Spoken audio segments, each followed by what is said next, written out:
Instituting the contract, we have seen a significant improvement in attendance, attitude, and morale.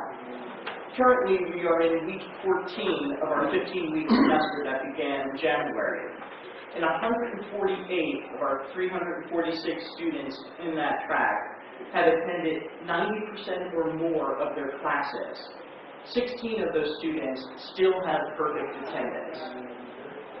Regarding class size, we have been working with the chairs of each department to develop some guidelines as to what makes pedagogical sense for a course. We also changed the class schedule. Our morning classes began at 8:45 a.m. and our evening classes began at 6:30 p.m. The assumption was that the morning students had a shorter commute than the evening students, who most likely were coming from a job. Keep in mind that our morning instructors were complaining that students were constantly late for class. So we polled our students to get a better understanding of their needs.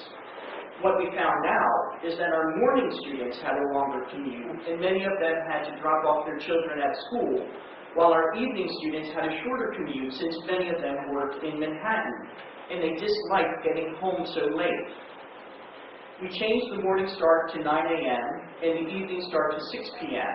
and we have seen an improvement in students getting to class on time in the morning, while the evening students are happier to be getting home and getting to bed earlier. If we didn't ask, we never would have known.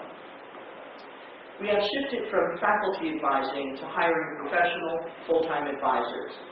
We expected that it would take a couple semesters for there to be a culture shift, and students would feel comfortable going to their advisor. Before the paint was even dry on the walls of the new advising center, students were knocking on the doors wanting to meet with an advisor. Similarly, the Academic Resource Center, which offers one-on-one and group tutoring along with study skills workshops, has had a bumper crop of takers. Both the Advising Center and the Academic Resource Center were launched in January. And I must acknowledge my colleagues Ellen Richmond, whom I coached from Columbia. She is our new Assistant Vice President for Student Services, and Trang Li Chan, who is the Director of Academic Success Programs and External Affairs. Both have done an extraordinary job in creating these new centers, and PBC is already seeing results.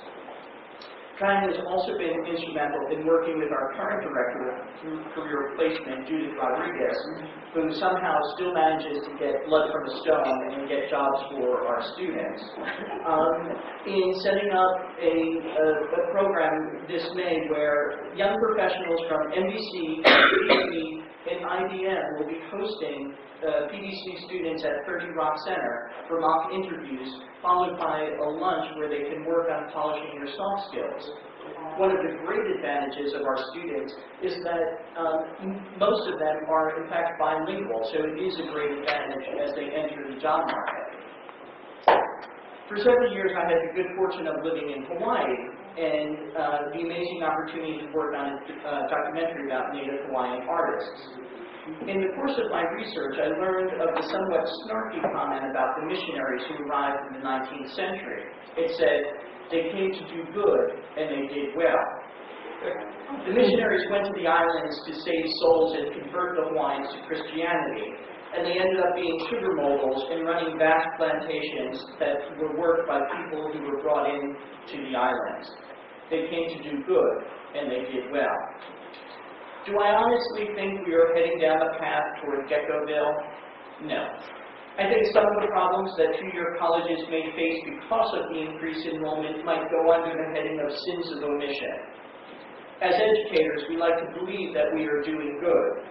We must not lose sight of that now that we are doing well.